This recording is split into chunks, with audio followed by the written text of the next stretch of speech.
They left for a new life under clear winter skies.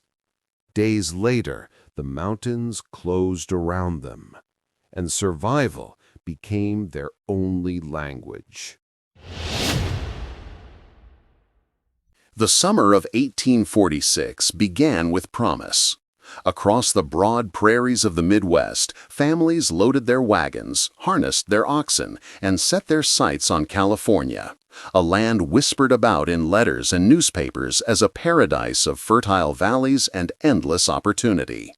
The United States was in the midst of westward expansion, and for many, the journey west was not only a chance for prosperity, but also a chance to leave behind hardship, debts, and crowded towns for the promise of land and freedom. Among those eager pioneers were the Donner and Reed families, who would soon lend their names to one of the most haunting chapters in American history. George Donner, 60 years old, was elected captain of the party, while James Reed, a prosperous businessman from Illinois, served as one of the key leaders. Together with dozens of others, farmers, laborers, mothers, children, and hired hands, they formed a wagon train of nearly 90 souls. Their spirits were high, their wagons heavy with supplies, and their hearts buoyed by visions of a golden horizon. The trail west had been traveled by thousands before, and though the hardships were well known, broken wagons, illness, exhaustion, and the dangers of the frontier, the dream of California burned brighter than fear. The travelers set out from Springfield, Illinois in April, joined later by other families until their train numbered 20 or so wagons. Each morning began with the creak of wheels and the snap of reins as oxen strained forward, pulling the pioneers farther from the lives they once knew. As the wagons rolled across the prairie, evenings brought laughter and song. Children played in the tall grasses, while women prepared meals over campfires and men spoke of the rich farmland that awaited them. For many, the journey was a test of endurance, but also a social event, a moving village bound together by common purpose. Each mile traveled west was a step toward hope. Yet within this hope lay a decision that would alter the course of their fate. A new route advertised by a guide named Hastings promised to shave weeks off the traditional trail by cutting through Utah's Wasatch Mountains and across the Great Salt Lake Desert. Hastings's pamphlet painted the path as direct and advantageous, though he himself had never led a wagon train through it. To men like James Reed, ambitious and eager, the cutoff seemed a chance to arrive in California ahead of the rest. To others, it was a gamble, but one that might prove worthwhile. By July, the Donner Party reached Fort Bridger in present-day Wyoming.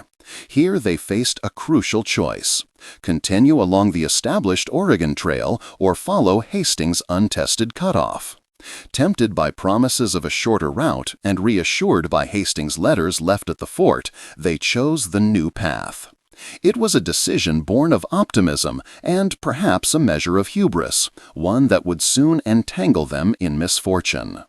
The Wasatch Mountains loomed as their first trial. The shortcut was anything but. Dense forests and steep canyons slowed their progress to a crawl. Days stretched into weeks as men swung axes, clearing roads through thickets where no wagon had passed before. Supplies dwindled, tempers flared, and the once cheerful caravan grew weary. Each delay meant snow would fall earlier in the Sierra Nevada, the final mountain barrier between them and California. Time, though unnoticed at first, was slipping away. Beyond the mountains lay the Great Salt Lake Desert, a barren expanse of white salt and shimmering mirages. Hastings had promised a 2-day crossing. In truth, it took them nearly a week. Oxen collapsed in the blinding heat, their tongues swollen, hooves cracking on the crusted earth. Families abandoned belongings to lighten their loads, furniture, heirlooms, even food stores cast aside to keep wagons moving. Children cried for water that could not be found, and mothers wept silently as dust choked the air. At last, the desert released them, but at a terrible cost. Livestock was lost, wagons damaged, and provisions sorely reduced. Worse still, the delay was devastating. While others who had stayed on the traditional trail pressed safely toward California, the Donner Party now lagged far behind, with precious weeks squandered. Still, hope remained. They pushed onward, clinging to the belief that once over the Sierra Nevada, California's valleys would welcome them with warmth and abundance. By September, tensions within the group had worsened. Disputes flared between Reed and other families. Exhaustion and hunger gnawed at patience. In one violent quarrel on the trail, James Reed killed a man and was banished, forced to ride ahead alone toward California. His family, left behind, continued with the party, while Reed swore to send help once he reached the settlements. This fracture in leadership further weakened the group's unity. As the days shortened and the air grew crisp, the mountains of California came into view. Towering, snow-capped, and magnificent, the Sierra Nevada stood like a wall between the pioneers and their promised land. Few among them could imagine how treacherous those peaks would become, nor how close winter truly was. They believed that with determination they could still cross before snow fell. The dream of California still burned, though dimmer now, flickering like a candle threatened by the wind. The pioneers pressed forward, unaware that destiny was already closing in, a destiny of snow, hunger, and unimaginable choices. The wagons creaked across the endless plains, their wheels leaving deep ruts in the dry earth. The late summer sun scorched the prairie grasses, and the travelers, though weary, kept their eyes fixed westward. By this time, the Donner Party had already endured weeks of hardship, broken axles, lost cattle, quarrels among families, but the worst trials still lay ahead. As they pressed forward, the decision to follow Hastings Cutoff hung like a shadow over the caravan. The land they now crossed was rough and unwelcoming, far from the fertile valleys they had been promised. At Fort Bridger, Lansford Hastings had left letters nailed to trees, urging emigrants to follow his route. But Hastings himself had gone ahead, guiding another small party, and was nowhere to be found. The Donners and Reeds, having committed to the new trail, found themselves pioneers of a path unproven. As they pressed forward, the Wasatch Mountains rose before them, thick with timber, tangled with brush, steep in places where no wagon had ever ventured. Progress slowed to a crawl. Days were spent hacking roads through narrow defiles. Men strained against ropes, hauling wagons up slopes or lowering them down rocky inclines. Oxen staggered under the strain.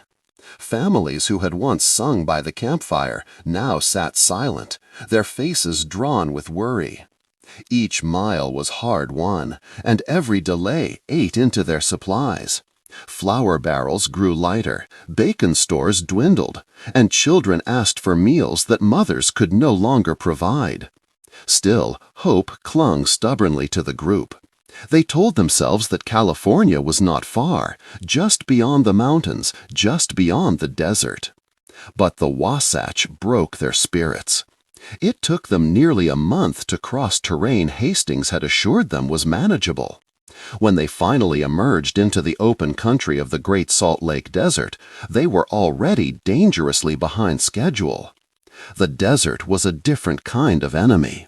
White and shimmering under the sun, it stretched in every direction like a cruel sea of salt. Hastings had claimed it could be crossed in 2 days. The Donner Party soon discovered the truth. It would take nearly 7.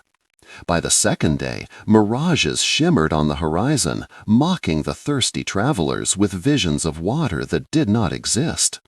By the third, oxen began collapsing, their tongues swollen and cracked. Wagons bogged down in crusted salt.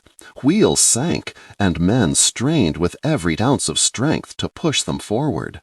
Families abandoned trunks, tools, even food supplies, desperate to lighten the loads and save their beasts. Children wept for water. Mothers, helpless, comforted them with dry lips. The desert sun scorched skin raw, and at night the cold bit cruelly, offering no relief. Dust caked throats and eyes. Oxen and horses stumbled and fell, their carcasses left behind for scavengers. The desert seemed determined to strip the pioneers of everything: strength, possessions, hope. At last they staggered out of the salt flats, but the cost was immense. Much of their livestock was gone, wagons were shattered, and food supplies were dangerously low. They had survived the crossing, but their margin for error had vanished. The promise of a shortcut had become a cruel deception, stealing precious time and resources. Worse, the delays meant that other emigrants who had stayed on the traditional Oregon Trail were now well ahead. The Donner Party, once confident, now trailed weeks behind. They were entering the most dangerous stretch of their journey, the Sierra Nevada mountains, at a time when winter snows threatened to close the passes. The group pressed forward, but tempers flared. James Reed, already a divisive figure, had been banished after killing John Snyder in a quarrel. Reed's family remained with the party, while he rode ahead alone, vowing to send help from California. Without his leadership, the caravan's unity frayed further. Arguments broke out over rations, routes, and responsibilities. Every hardship weighed heavier now. The plains were behind them, but the promise of California still lay hundreds of miles away. Each night, around the campfires, men and women whispered fears of snow in the mountains, of dwindling supplies, of what might happen if rescue never came. The laughter of spring was gone, replaced by silence and the low cries of hungry children. Still, they marched on. Pride and hope kept their feet moving, even as exhaustion hollowed their faces. They told themselves the worst was behind them, that once they crossed the Sierra, the valleys of California would welcome them. Yet the truth was merciless. Their greatest trial had not even begun. The prairie, the Wasatch, and the desert had tested their strength. The mountains ahead would test their very humanity. The Sierra Nevada rose like a wall against the western sky. Their snow-capped peaks glistened in the autumn sun, sharp and forbidding. But to the weary pioneers they promised deliverance. California lay just beyond. Valleys rich with game, rivers flowing with clear water, orchards and fields waiting for cultivation. The Donner Party believed that if they could only cross these mountains, their long ordeal would end. But nature had already drawn its curtain. October of 1846 brought early storms to the High Sierra, snow falling weeks before the travelers expected it. As the wagons inched toward the mountain passes, flakes began to drift down from the gray sky, first light and harmless, then heavy and relentless. At first, the pioneers treated the snow as an inconvenience. They had seen storms before. Children reached out to catch flakes on their tongues, and mothers wrapped shawls tighter around their shoulders. But as days passed, the snow deepened, filling ruts and covering trails. Oxen strained in the drifts, their legs sinking. Wagons lurched and groaned under the weight of wet snow. Soon, progress slowed to a halt. The mountains closed around them, vast forests of pine now heavy with white. The trail to the summit, which only weeks before had been open, was buried. Men scouted ahead, trying to break a path, but each night the snow returned, erasing their work. Hopeful whispers, perhaps tomorrow will clear, gave way to grim realization. Winter had come early, and it had come to stay. With passage blocked, the party made camp near Truckee Lake, at the eastern base of the Sierra. They felled trees for crude cabins, using logs and branches to form rough walls against the cold. Smoke rose from hastily built chimneys, but the fires inside did little to keep the chill at bay. Families huddled together, wrapped in blankets, listening to the wind howl through the passes above. Food was already scarce. The desert had drained their supplies, and now hunting yielded little. Snow muffled the forest, driving deer and small game deeper into the mountains. A few caught fish in the icy streams, but not enough to feed nearly 90 mouths. Oxen that had survived the desert were slaughtered one by one, their meat rationed carefully.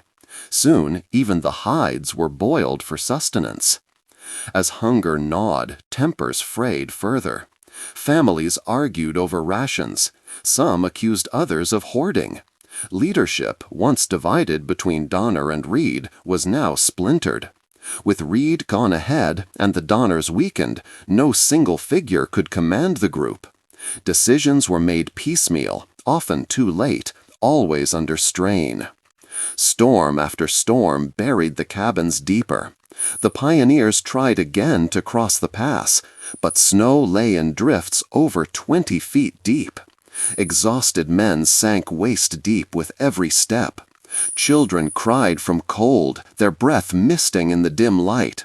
Mothers whispered lullabies that could not silence hunger.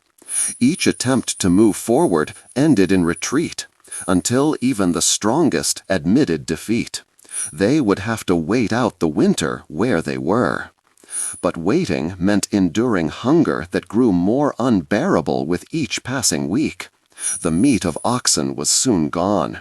Dogs, once companions, became food. Rawhide was softened in boiling water, chewed for hours to gain what little nourishment it offered. The smell of smoke and boiled leather filled the cabins, mingling with the sharp scent of pine and the heavy silence of despair. As November faded into December, snow piled higher.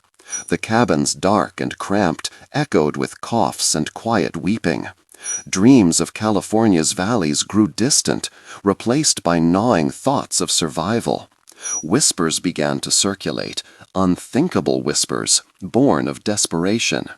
If no rescue came, if no food could be found, how far would they go to keep their children alive? For now they clung to dignity, to the fragile hope that someone, perhaps James Reed, perhaps a passing emigrant, would bring help. But the passes remained sealed, and the outside world seemed impossibly far. In the stillness of the Sierra, winter tightened its grip. And so the Donner Party waited, trapped at the edge of paradise, caught in the jaws of the mountains. The snow outside buried not only their wagons and cabins, but also their dreams. What had begun as a journey of promise was turning into a test of endurance unlike anything they could have imagined. Winter deepened, and with it came the slow erosion of hope. The cabins at Truckee Lake stood buried in snow that reached the rooftops. Inside, the air was heavy with smoke from damp fires, the smell of boiled leather, and the faint sour tang of hunger. The pioneers, once so full of determination, were now reduced to shadows of themselves. Faces hollowed, voices weak, movements sluggish from exhaustion and want. Day after day, families awoke to the same grim reality. There was almost nothing left to eat. The cattle were gone, slaughtered weeks earlier. Dogs had long since been consumed. Even the hides that once covered wagons had been boiled into a kind of gluey paste. Mothers scraped the bottoms of flour barrels for dust to mix with melted snow, creating thin gruel that did little more than delay starvation. Children whimpered in their sleep, their bodies too weak to play or laugh. Men who had once swung axes with vigor now struggled to chop firewood. Each chore became monumental, every step in the snow an ordeal. And in the silence of the forest, wolves circled at the edges of camp, drawn by the smell of decay and desperation. It was in this crucible of suffering that the unthinkable began to take shape. The pioneers had whispered of it in hushed tones, each recoiling from the thought. But as December turned to January, starvation left little room for morality. To survive, some would soon resort to what history remembers most, consuming the flesh of the dead. But before that line was crossed, a different decision was made.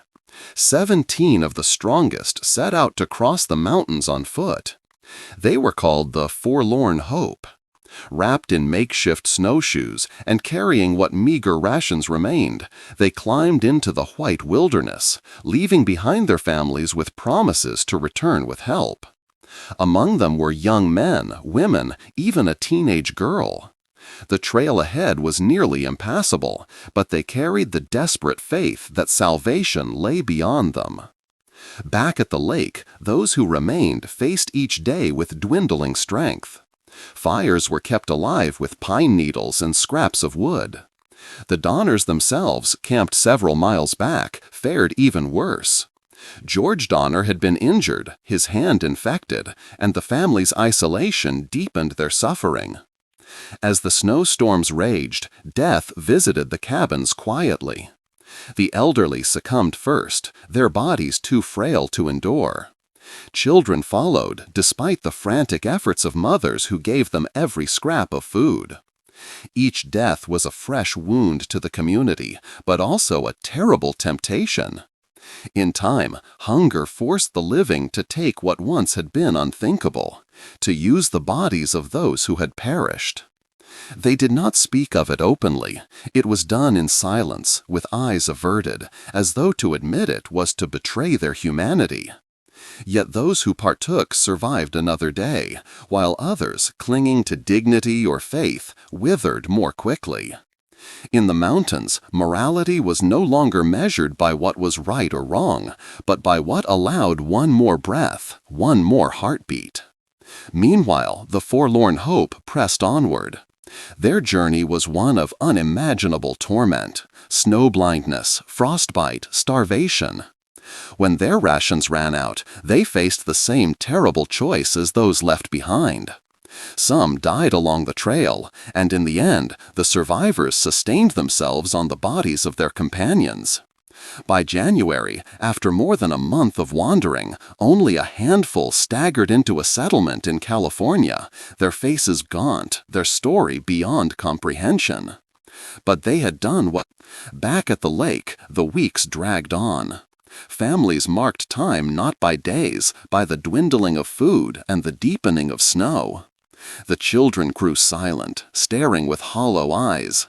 Mothers prayed. Fathers sat in brooding silence, powerless to provide. Each snowfall was a reminder that the world had forgotten them. And yet, within this despair, flickers of humanity endured. Some shared scraps with neighbors even when they themselves had nothing. Others sang hymns in the dim glow of firelight, voices cracked but determined. They clung to memories of spring, of Illinois and Missouri, of the lives they had left behind. Hunger had brought them to the edge of survival, stripping away all pretense. But it had not yet extinguished the will to live.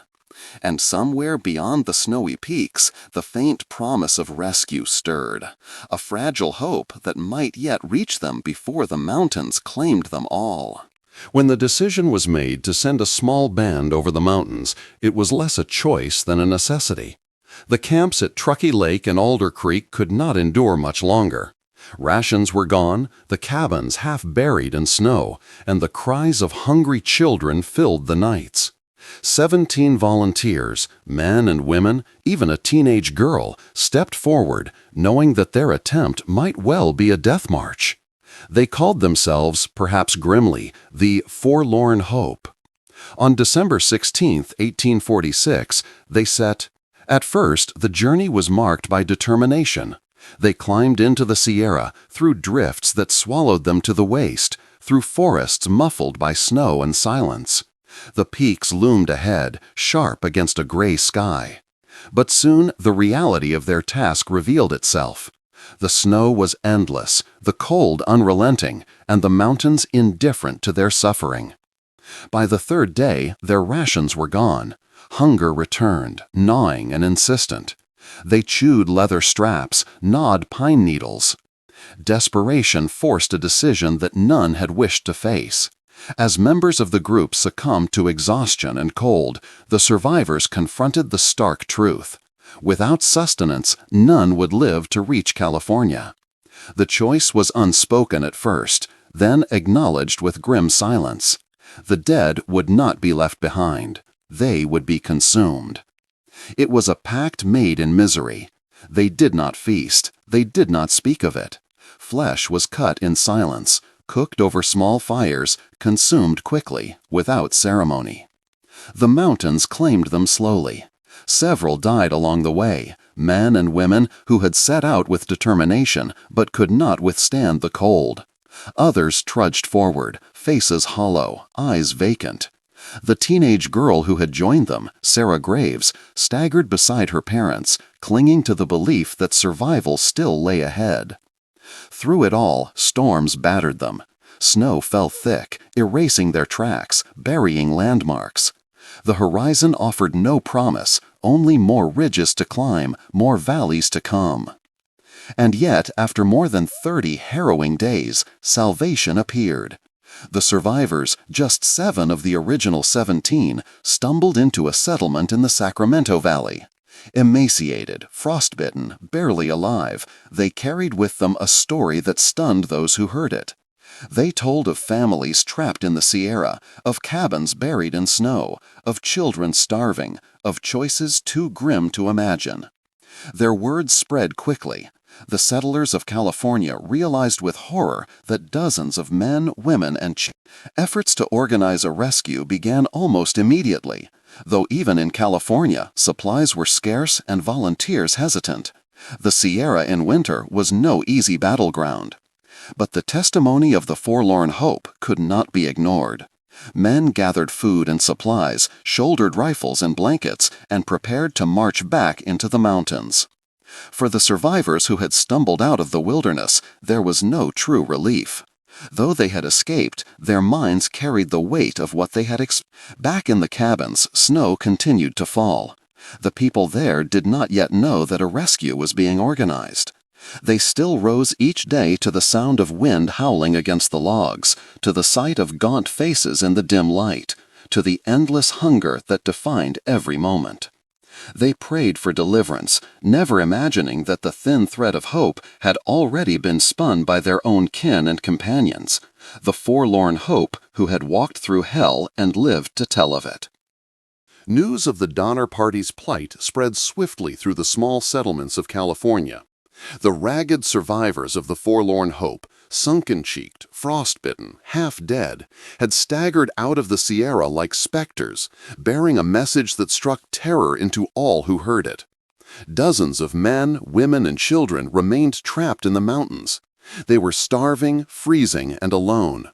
Unless help came quickly, none would live to see the spring. In February of 1847, the first relief party. When they reached Truckee Lake, the sight was unforgettable. Cabins slumped under the weight of snow, smoke curling weakly from their chimneys.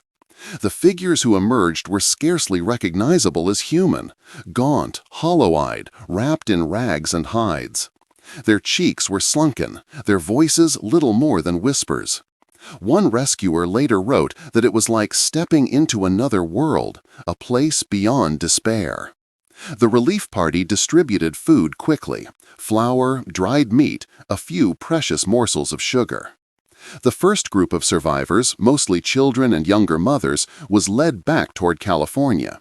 It was a brutal march, with snowshoes strapped to wasted feet and bodies pushed beyond endurance. Some collapsed along the way and had to be carried.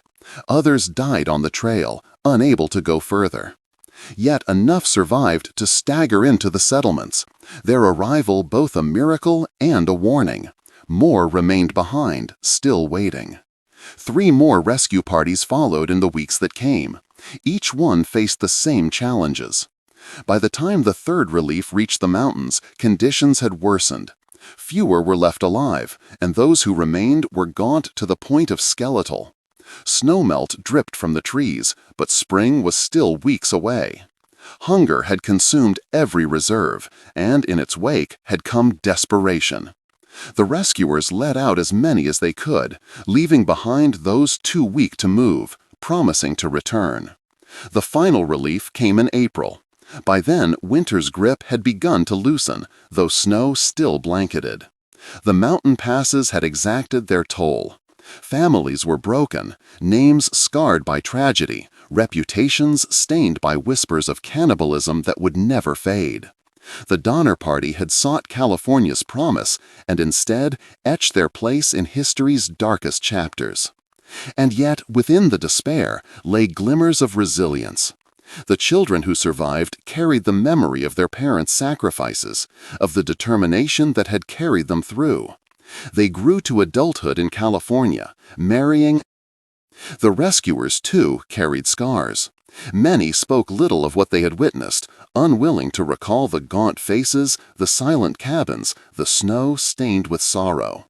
Those who did recount their experiences told of courage as much as tragedy, of mothers who gave their last scraps to their children, of fathers who trudged into the snow to gather wood with the last of their strength, of neighbors who shared even when they had nothing. The Sierra Nevada stood silent after it was over, its snows melting into long grass. In the end, the rescue parties had done what seemed impossible. They had pulled nearly 50 souls back from the edge of death. Yet history would never remember the Donner Party as simply emigrants seeking a better life.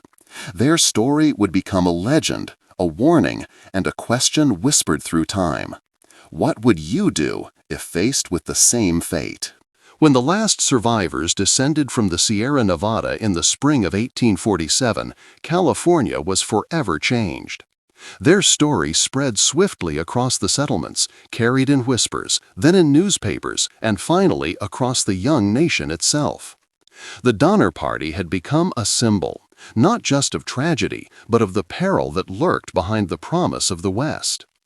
In Illinois and Missouri, families who had once dreamed of California now spoke in hushed tones about the mountains, the storms. For the survivors, life after the mountains was never simple. Many carried physical scars from frostbite and illness. All bore emotional wounds. Children who had seen parents die, who had tasted hunger so deep it hollowed their bones, grew up under the shadow of what had happened. Some rarely spoke of it, unwilling to relive the memories. Others recounted their ordeal as a warning, reminding new settlers of the mountain's cruelty. James Reed banished during the journey for killing a man in a quarrel. George Donner never left Alder Creek. Stricken by infection, he died in the mountains, his wife Tamsin refusing to abandon him even when rescue was possible. She chose instead to stay by his side, a decision that cost her life but etched her name into history as a figure of devotion and sacrifice. Their children were carried out by rescuers and grew to adulthood, forever bound to the legacy of their parents' fate. The story of the Donner Party became one of America's most enduring cautionary tales. Yet behind the headlines and the horror lay something deeper. The Donner Party was, above all, a story of ordinary families. They were not soldiers or explorers, but farmers, merchants, mothers, and children seeking a better life.